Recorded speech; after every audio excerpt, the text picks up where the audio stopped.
అన్ని సర్వేలు ఒక ఎత్తు అయితే కేకే సర్వే ఒక ఎత్తు. ఎందుకంటే నిజానికి చాలా కుండ బద్దలు కొట్టినట్టు కూడా అతను డిజిట్స్ అయితే చెప్పేశారు. ప్రస్తుతం కేకే గారు మనతో పాటు ఉన్నారు, ఆయనతో మాట్లాడదాం. సార్ నమస్తే అండి. నమస్తే సార్ అంటే డైరెక్ట్ గా అడిగేస్తా, కేకే మీరు ఎప్పుడైతే చెప్పారో ఈ ఎగ్జిట్ పోల్స్ గురించి, దాని తర్వాత వెంటనే కూటమికి అమ్ముడుపోయిన వ్యక్తి కేకే అని చెప్పేసి మేము డైరెక్ట్ గా టార్గెట్ చేస్తారు కొంతమంది. దాని గురించి ఏం చెప్తారు? అని ఇప్పుడు లేచి వెళ్ళిపోమంటారా? అట్లా ఏదో చెప్తుంటారు కదా ఓవరాల్గా అలా క్రియేట్ చేయాలని. అలా ఏం లేదు. ఇప్పుడు ఎవరు వాళ్ళ కమెంట్ వాళ్ళ ఇష్టం కదా, ఫ్రీ కమెంట్ కదా, చేసుకోవచ్చు. లాస్ట్ టైం వైఎస్ఆర్సీపీకి 150 వస్తాయన్నప్పుడు కూడా అప్పుడు కూడా నేను వైఎస్ఆర్సీపీకి అమ్ముడుపోయినట్ట కాదు కదా. లాస్ట్ టైం ఎట్లా చెప్పారు వైఎస్ఆర్సీపీకి 130 వస్తాయని? 135 మినిమం సరే ప్రీపోల్ ముందర, అది 150 కూడా టచ్ అవుతుంది ఎలక్షన్స్ ముందు చెప్పిన నెంబర్.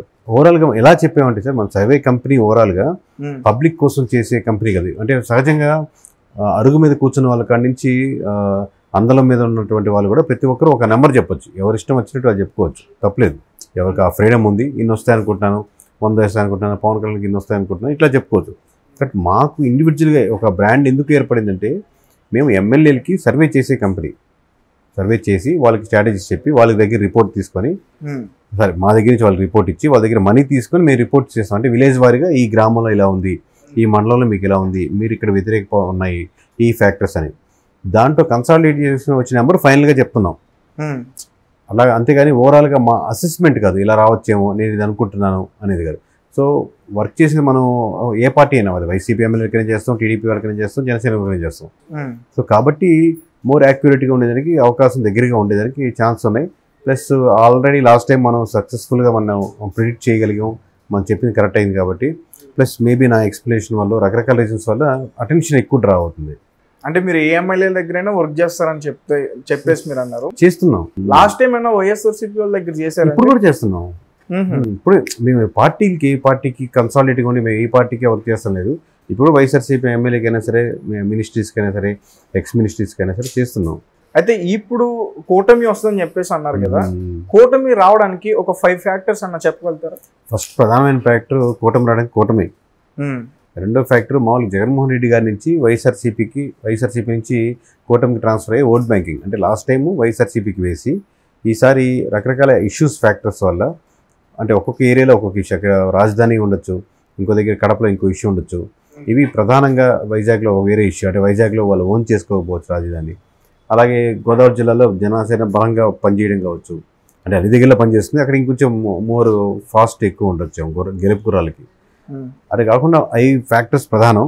ఇవి కాకుండా జగన్మోహన్ రెడ్డి గారి నుంచి రోడ్ల సమస్య కావచ్చు, లిక్కర్ సమస్య కావచ్చు, ఎంప్లాయ్మెంట్ ఇష్యూస్ కావచ్చు, గంజాయి ఫ్యాక్టర్ కావచ్చు, లేదా పోలీస్ శాఖలో ఇంకా పెండింగ్ ఉన్నట్టు కావచ్చు, లేదా ఎంప్లాయీస్లో వ్యతిరేకత కావచ్చు, లేదా అన్ఎంప్లాయ్మెంట్ జాబ్ కోసం ప్రయత్నించే వాళ్ళు మీలాంటి వాళ్ళలో, మీ ఏజ్ గ్రూపుల్లో ఏదో ప్రిపేర్ అవుతూ ఉంటారు కానీ నోటిఫికేషన్ పడలేదని కావచ్చు, వీళ్ళు ప్రభావితం చేయడం కావచ్చు.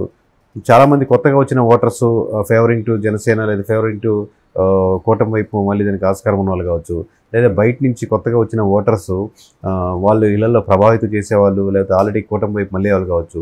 ఇలా నెంబర్ ఆఫ్ ఫ్యాక్టర్స్ వైఎస్ఆర్సీపీ నుంచి టీడీపీకి వెళ్తున్న ఓట్ బ్యాంకింగ్ అనమాట. సో కన్సాలిడేట్గా ఇది. సో ఆరా మస్తాన్ లాంటి వ్యక్తి ఈసారి తన సర్వే తప్పైతే తను మొత్తం సర్వే చేయడం ఆపేస్తాను, మొత్తం ఆఫీసే క్లోజ్ చేస్తానని చెప్పేసి అన్నాడు. కేకే గారిని అడిగితే ఏం చెప్తారు? అంటే మేము వేరే వాళ్ళకి లేని వెసులుబాటు అందరికీ ఉంటుంది, అది వేరే వాళ్ళకి ఉన్న వెసులుబాటు మాకు లేదు. ఎందుకంటే మేము సింగిల్ నెంబర్ మార్జిన్ ఒక 20-30 మార్జిన్లు పెట్టుకొని చెప్పలేదన్నమాట. మేము సింగిల్ నెంబర్ అంటే వైఎస్ఆర్సీపీకి 14 సీట్లు అని చెప్పాం. అలాగే జనసేనకి 21 గెలుస్తుంది. అదే టీడీపీ కంటెస్ట్ చేసినటువంటి 144 నియోజకవర్గాల్లో 133 గెలుస్తానికి ఆస్కారం ఉంది. అలాగే బీజేపీ కంటెస్ట్ చేసినటువంటి 10 నియోజకవర్గాల్లో 7 గెలిచేదానికి ఆస్కారం ఉంది. సింగిల్ నెంబర్ చెప్పు, ఒక ప్లస్ ఆర్ మైనస్ మేము చెప్పి దాంట్లో రావడం కదా, మేము చెప్పిన నెంబర్కి అటు ఇటుకి వచ్చేదానికి ఆస్కారం ఉండొచ్చు, రావచ్చు కూడా. ఎందుకంటే 4 కేటగిరీలు చెప్పాం కదా, ఏ కేటగిరీ మిస్ అయినా ఇంకో కేటగిరీలో యాడ్ అవుద్ది. అలా కాకుండా మేము ఈస్ట్ చెప్తే వెస్ట్ వెళ్ళింది అనుకోండి, ఆబ్వియస్గా మేము కూడా సేమ్ ఛాలెంజ్ అనే చేయగలుగుతాం. పవన్ కళ్యాణ్ గారు గెలుస్తారా పిఠాపురంలో అంటే ఏం చెప్తారు? కేకే ఇంకా 100% గెలుస్తారండి. ఎంత మెజారిటీ వస్తుంది? మినిమం 30,000, అది 40,000 కావచ్చు, 50,000 కావచ్చు, 60,000 కూడా కావచ్చు. దాదాపు 1,00,000 మెజారిటీ అని చెప్పేసి అన్నారు. అది అంటే ఎక్స్పెక్ట్ చేసుకోవడం తప్పలేదు, బట్ మేము మినిమం మెజారిటీ వైపు వచ్చినప్పుడు మినిమంలో చెప్తా ఉంటాం.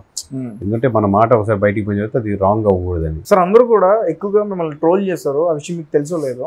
అంటే జనసేన ఇంతకు ముందు పోటీ చేసినప్పుడు ఎక్కడ కూడా ఎక్కువగా ఓట్లు పడలేదు వాళ్ళకి, సీట్లు కూడా ఒకటే వచ్చింది, అది కూడా వైఎస్ఆర్సీపీలోకి వెళ్ళిపోయింది. సో అలాంటి జనసేన పార్టీకి మీ సర్వే 20 గెలుస్తుందని చెప్తుంటే 20 గెలుస్తుంది ఇప్పుడు చెప్పలేదు సార్. మామూలుగా ఇప్పుడు మీకు ఇంకా 6 నెలల ఎలక్షన్స్ ఉండగా మీకు మంగళగిరిలో ఒక సబ్ పెట్టారు పవన్ కళ్యాణ్ గారు, నారా లోకేష్ కంప్లీట్గా టార్గెట్ చేస్తూ. ఆ టైంలో 20 నియోజకవర్గాలు ఇప్పుడు ఏదైతే పోటీ 21 నియోజకవర్గాలు అంటే అవి బలంగా ఉన్నట్టే కదా. సో సేమ్ అదే నియోజకవర్గం కాదు, ఇంకా చాలా ఉన్నాయి, అమలాపురం లాంటివి యాడ్ చేసుకోవచ్చు. అలా 20 నియోజకవర్గాల్లో బలంగా కనపడుతుంది. 6 నెలల ముందు అదే ఉంటుంది ఫ్యాక్టర్. కానీ ఎలక్షన్స్ ఇంకొంచెం దగ్గరికి వచ్చేసరికి 10 నియోజకవర్గాలకు వచ్చింది. ఇంకా అది ఎలక్షన్స్ అయిపోయేసరికి మన పోస్ట్ పోల్ చెప్పింది 0 నుంచి 5 నియోజకవర్గాలు వచ్చేదానికి కూడా ఆస్కారం ఉంది. మీకు దాంట్లో రాజోలో చెప్పాం, పవన్ కళ్యాణ్ పోటీ చేసిన నియోజకవర్గం చెప్పాం. ఇంకా మేము మిస్ అయిన నియోజకవర్గం నేను చెప్తాను చూడండి, మా పరుచూరు మేము చెప్పింది మిస్ అయింది. అలాగే పవన్ కళ్యాణ్ గారు పోటీ చేసినటువంటి 2 నియోజకవర్గం భీమవరం కానీ ఇంకోటి ఏంటండి గాజువాక గెలుస్తుందని చెప్పాం, గాజువాక మిస్ అయింది. సో ఇలా 0 to 5లో ఏ నియోజకవర్గాలు కూడా చెప్పాం. సో దాంట్లో మిస్ అయినాయి అవి. అయితే శ్రీకాకుళంలో అసలు 0 అని చెప్పేసి అన్నారు మీరు. అవునండి. కానీ శ్రీకాకుళం వైపు చూసుకుంటే వైఎస్ఆర్సీపీ పార్టీకి సంబంధించిన కొంతమంది ముఖ్యమైన లీడర్స్ అక్కడ ఉన్నారు. అంటే శ్రీకాకుళం కదా సార్, శ్రీకాకుళం చెప్పాం, విజయనగరం చెప్పాం, కృష్ణా చెప్పాం, గుంటూరు చెప్పాం, అలాగే అనంతపురం చెప్పాం. ఇలా చాలా నియోజకవర్గాలు ఎక్కడెక్కడైతే క్లీన్ స్వీప్ అవుతుందో చెప్పాం, వెస్ట్ గోదావరి చెప్పాం.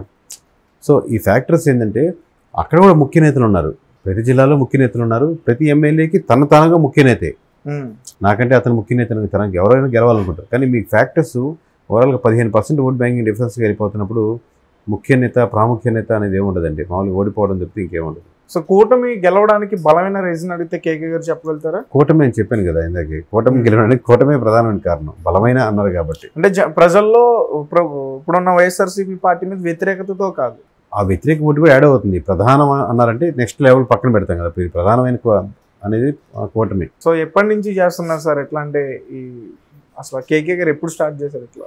అంటే మనం 2017లో మొదలు పెట్టాం సార్, 2018కి ఫీల్డ్ వర్క్ స్టార్ట్ చేసాం. ఆలోచన థాట్ ప్రాసెస్ ఎలా చేయాలనేది ప్రాసెస్ అంతా 2017 నుంచి మొదలుపెట్టి 2018లో ఫీల్డ్లోకి వచ్చాం. 2019 వరకు మనం ఎస్టాబ్లిష్ కాగలిగాం. అఫ్కోర్స్ 2017లో ఆలోచించండి, దాని ముందు చాలా రోజుల నుంచి ఎలా చేయాలి అనే ఒక థాట్ ప్రాసెస్ జరుగుతూ ఉంటుంది కదా, అలా అది ముందు నుంచి జరగచ్చు. బట్ టెక్నికల్గా 2017లో నుంచి ఎలా క్రోడీకి వచ్చిన అప్పుడప్పుడు నేను సాఫ్ట్వేర్ నుంచి వచ్చాను కంప్లీట్గా. సో అవి చేస్తూ కూడా ప్యారల్గా దాని మీద వర్క్ చేసుకుంటూ అలా చేసుకుంటూ ఉన్నానండి సార్. అంటే ఎగ్జిట్ పోలింగ్ ఒక డిజిట్ మీరు చెప్పేస్తున్నారు కదా, మీ వరకు ఎలా వస్తాయి అవన్నీ కూడా? ఎట్లా ఆ పల్స్, జనాల్లో ఉన్న పల్స్ మీ దగ్గరికి ఎట్లా తెప్పించుకుంటారు? అంటే మనం 4 లేయర్స్గా చేస్తాం సార్. ఇనిషియల్గా 500 శాంపుల్స్ మనమే చేస్తాం, 500-1000 శాంపుల్స్ వరకు, అంటే 175 నియోజకవర్గాలు. అప్పుడు చేసేటప్పుడు ఏంటంటే మనకు ఒక ఐడియా వస్తుంది, ఏ నియోజకవర్గాలు టఫ్ ఫైట్లు ఉన్నాయి, ఏ నియోజకవర్గాలు లేవు అన్నట్టు. ఆల్రెడీ కేకే అని ఒక సంస్థకి బ్రాండింగ్ ఉంది కాబట్టి ఎమ్మెల్యే గారే ఫోన్ చేసి ఒకసారి మాకు ఇలా సర్వే చేసి పెట్టిన అడుగుతారు. అప్పుడు వాళ్ళకి మ్యాక్సిమం ఎమ్మెల్యేస్ విలేజ్ వారీ సర్వే చేయించుకుంటారు, విలేజ్ ఎలా వారీగా. సో అప్పుడు విలేజ్ వారీగా సర్వే ఇచ్చినప్పుడు దాంతో పాటుగా మనం ఒక 4-5 నియోజకవర్గాలు చుట్టుపక్కల కూడా చేపిస్తాం, ఎందుకంటే అకామిడేషన్ కానీ అందరూ అక్కడే ఉంటారు కాబట్టి. నెక్స్ట్ లెవెల్ మనం స్లీపర్ సెల్స్ నుంచి ఇన్ఫర్మేషన్ తెప్పించుకుంటాం. ఎలా ఉంది ఇన్ఫర్మేషన్ అంటే మనకు నమ్మకంగా ఉండేవాళ్ళు కొంచెం మనీ ఇచ్చో లేదా మనీ ఇవ్వకుండా తీసుకున్నారు కూడా ఇన్ఫర్మేషన్ ఇస్తారు. 4th లేయర్ అంటే కంప్లీట్గా మనకు అవుట్సోర్సింగ్ ఇస్తాం. ఇప్పుడు ఒక నియోజకవర్గంలో అవుట్సోర్సింగ్ తెప్పిస్తాం. ఇవన్నీ కన్సాలిడేట్గా ఒక రిపోర్ట్ తయారు చేస్తాం కాబట్టి అంత కాన్ఫిడెన్స్గా చెప్పగలుగుతాం అంతే. అంటే ఈ ఇయర్లో మీరు అటు కూటమికి చేశారు, ఇటు ఎప్పుడు చేస్తాం వైఎస్ఆర్సీపీ పార్టీకి సంబంధించిన లీడర్స్కి చేశారు. కరెక్ట్. ఫర్ ఎగ్జాంపుల్ అనుకుందాం సార్, ఒక ఎమ్మెల్యే బాగా మంచి పేరు ఉంది, అలాంటి ఎమ్మెల్యేకి ఏమైనా షాక్ తగిలే అవకాశం ఉందా? అట్లాంటి చెప్తే పేరు చెప్తే చెప్తాను, ఒక ఎమ్మెల్యే ఎందుకు ఇప్పుడు అంతా ఓపెన్గా చెప్తున్నాం కదా, మీరు ఎమ్మెల్యే పేరు చెప్పండి. అంటే ఇప్పుడు వైఎస్ఆర్సీపీకి సంబంధించి కొడల నాని కానీ, అంబటి రాంబాబు కానీ, రోజా గారు కానీ, పేర్ని నాని వాళ్ళ కిట్టు వాళ్ళ అబ్బాయి కానీ, ఇంకా గుడివాడ అమర్నాథ్ కానీ, అనిల్ కుమార్ గారు కానీ, ఇప్పుడు వైఎస్ఆర్సీపీలో వీళ్ళందరూ కూడా 7 మెంబర్స్ చెప్పారు. ఇంకా మీరు యాడ్ చేయండి పోనీ, ఇంకా 7 మెంబర్స్కి గెలవరు. ఇప్పుడు నేను చెప్పిన వాళ్ళు ఎవరు గెలవరు. అరే వాళ్ళు మంత్రులు కదా సార్ అసలు, అంటే వాళ్ళు మంత్రుల ఎమ్మెల్యేల ఇట్లాని బట్టి ఫ్యాక్టరీ కదా, వాళ్ళకు ఉన్న నియోజకవర్గ పరిస్థితులు, పార్టీ మీద ఉన్నటువంటి నెగిటివ్ ఓట్ బ్యాంకింగ్ ఇవన్నీ కలిపి పాజిటివ్ నెగిటివ్ మారుతుంది. అంటే ఇప్పుడు మీరు చెప్తుంటే నిజం అనిపిస్తుంది, ఎందుకంటే మస్తాన్ గారు కూడా వాళ్ళు గెలవరని చెప్పేసి. అవును. సో షర్మిల గారి పరిస్థితి ఏంటండి? అంటే ఎట్లా మీరు అడిగేది? అంటే ఆమెకి అసలు ఎన్నో ఛాన్స్ ఉందా లేదా? పార్లమెంట్కి ఆమెకి ఛాన్సెస్ ఉన్నాయి, బట్ మోస్ట్లీ అక్కడ టీడీపీ గెలిచిన ఆస్కారం ఉందండి ఎక్కువ. అక్కడ పులివెందుల్లో పులివెందులు కదా సార్, మామూలుగా కడప పార్లమెంట్ చేస్తున్నారు. ఓకే, అవును, ఎంపీగా చేస్తున్నారు కాబట్టి పార్లమెంట్లో 7 నియోజకవర్గాలు ఉంటాయి. ఏ పార్లమెంట్లో కూడా మిగతా కింద 4 నియోజకవర్గాలు గెలిచే అవకాశం కనపట్లేదు. సో మీరు ఎప్పుడైతే ఎగ్జిట్ పోల్స్ గురించి సర్వేస్ అనౌన్స్ చేశారో దాని తర్వాత మీకు బెదిరింపు కాల్స్ వచ్చాయన్నారు, నిజమేనా? ఆఫీస్కి వస్తుంటే ఒక 10 సెకండ్ 20 సెకండ్లు మాట్లాడిన తర్వాత మనం వెంటనే కట్ చేసి బ్లాక్ చేయడం అంతే. అంటే ఎమ్మెల్యే నుంచి రాదు, ఎందుకంటే అందరితో మ్యాక్సిమం అసోసియేషన్ ఉంది. ఎవరెవరి ద్వారా వాళ్ళ ద్వారా డైరెక్ట్ లేకపోయినా వాళ్ళ చుట్టుపక్కల ద్వారా వర్క్ చేసిన వాళ్ళే ఉండుంటారు, పలానా చేశారని. సో మోస్ట్లీ వాళ్ళు నమ్ముతారని అనుకుంటున్నాను. అంటే మీరైతే ఎక్కువగా ఏమీ మాట్లాడలేదు దేని గురించి సార్? నేనే మాట్లాడు, వాళ్ళు తిట్టుకుని వాళ్ళ నోరు నొప్పి కదా, మనం ఎమోషనల్గా వాళ్ళు కనెక్ట్ అవుతాం. మనం ఎందుకు రిప్లై ఇస్తే మన టైం వేస్ట్. ఓకే, మనకు చాలా పనులు ఉన్నాయి కదా. వాళ్ళ మీ సర్వే వచ్చిన తర్వాత టీడీపీ ఆఫీస్ నుంచి మీకు కాల్ వచ్చింది, నిజమేనా? ముఖ్య నేతలతో మీరు కలిసారు అన్న? ఇద్దరు ముఖ్య నేతలు కలిసేది ఏముండదు. ఇప్పుడు అందువేలో ఉంటే మామూలు కలవడే కానీ వెళ్ళి కలిసి థ్యాంక్ యూ సార్ అని బుక్ చేయించి వాళ్ళు ఆబ్వియస్గా హ్యాపీగా ఫీల్ అవుతారు. వాళ్ళ ఫేవర్గా ఉంది కాబట్టి వాళ్ళు ఫోన్ చేసి వాళ్ళ థ్యాంక్స్ చెప్పడానికి బాగుంది సార్ మా నెంబర్, మేము హ్యాపీగా ఫీల్ అయ్యామని చెప్తారు ఆబ్వియస్లీ. అలాగే వైఎస్ఆర్సీపీ వాళ్ళు కొంచెం ఏజ్ ఉంది కాబట్టి ఫోన్ చేయాలనుకున్నారు కూడా ఆలోచించి వెనక్కి వెళ్తారు. సో లాస్ట్ టైం వైస్ వర్సానే జరిగింది ఆబ్వియస్లీ. లాస్ట్ టైం అందరూ వైఎస్ఆర్సీపీ వాళ్ళు చేసి థ్యాంక్ యూ అంటే అన్నారు. అలాగే టీడీపీ వాళ్ళు ఫోన్ చేసి ఆలోచిస్తారు, అట్లాగే అంతే. సో అంటే మీ సర్వే గురించి అడిగితే ప్రధానమైన కారణాలు ఏమైనా చెప్పగలుగుతారు? ఎందుకు అంటే ప్రధానమైన అంటే ఇట్లా ఈ సర్వేలు చేయడం దాని గురించి? అదే సార్, నేను చెప్పినట్టు 4 layers అనేది ఏ కంపెనీ చేయదు. ఇంకోటి పీపుల్ కనెక్టెడ్గా ఉండరు. అంటే వాళ్ళు సర్వే చేస్తారు కానీ ఆ ఎవరు సంస్థ ఎవరు, ఓనర్ ఎవరు, లేకపోతే కనెక్టెడ్గా ఉండరు. వాళ్ళకంటూ వ్యూవర్షిప్ అని కాదు, వ్యక్తిగతంగా కనెక్ట్ అయ్యేది ఉండదు. నాకున్న అడ్వాంటేజ్ డిసడ్వాంటేజ్ ఏంటంటే వ్యక్తిగతంగా కనెక్ట్ అవుతారు అనమాట. అడ్వాంటేజ్ ఏంటంటే ఏం చెప్తారన్న ఫాలోవర్స్ ఎక్కువ మంది ఉంటారు, ఇండివిజువల్ నమ్మేవాళ్ళు. ఇప్పుడు ఈ పొద్దు నుంచి 7-8 ఇంటర్వ్యూలు చేస్తున్నా కానీ మామూలు చూసే వాళ్ళకి అర్థం అవుతుంది బాగా నీరసంగా ఉన్నాడు లేదా ఇది అని ఓవరాల్గా. అట్లాగా ఆ కనెక్టెడ్ ఉంటుంది అన్నమాట ఓవరాల్గా. అదే నెగిటివిటీ ఏంటంటే ఆ కనెక్టెడ్ ఉండడం వల్ల ట్రోలింగ్ చేసిన కూడా ఎక్కువ ఆస్కారం ఉంటుంది. కేకే అంటే కేకే అంటే ఏంటి సార్? కొండేటి కిరణ్ కొండేటి. ఎక్కడ సార్ మీరు ప్రాపర్ నెల్లూరు. మీరు పుట్టి పెరిగింది? అమ్మ వాళ్ళంతా నర్సాపురం, నాన్న వాళ్ళు నెల్లూరు. సో ఫైనల్ గా అడుగుతున్నా సార్, మీ ఓటు ఎవరికి వేశారు? నా ఓటు నోటాకి వేసానండి. ఇప్పటిదాకా ఇది ఫస్ట్ టైం మీరే అడగడం. ఎందుకంటే మామూలుగా నోటాకు కూడా ఎందుకు వేసానంటే ఆబ్వియస్గా ఇలాంటి క్వశ్చన్ ఎప్పుడో ఒకసారి ఎవరో అడుగుతారని ఫస్ట్ టైం మీరు అడిగారు, ఇంకా పోలేదు. సో ఫస్ట్ టైం మీరు అడిగారు. టెక్నికల్గా నేను టెక్నికల్గా నోటాకు వేయడం వేస్ట్ అని నా ఉద్దేశం. నన్ ఆఫ్ ది అబో నోటా అంటే పైన ఎవరు సరికాదు అని మన సమాధానం ఉంటాయి కదా కిందప్పుడు ABCD ఆప్షన్స్ ఉంటాయి. నన్ ఆఫ్ ది అబో నోటా అంటే meaning none of the above NOTA. So ఈ వేయడం వల్ల ఎటువంటి ఉపయోగం ఉండదు దానికి, ఎందుకంటే దానికి ఇంతమంది నోటా వస్తే మళ్ళీ రీఎలక్షన్స్ పెట్టి అలాంటి రూల్స్ ఏమీ లేవు. ఎక్కువ మంది నోటాకి వేస్తే మళ్ళీ బై ఎలక్షన్స్ వస్తాయి, ఈ క్యాండిడేట్లు మళ్ళీ పోటీ చేసేదానికి కరెక్ట్ కాదు అనే రూల్ ఉంది అనుకోండి. అప్పుడు ఎక్కువ మంది నోటాకి వేసిన అర్థం ఉంది.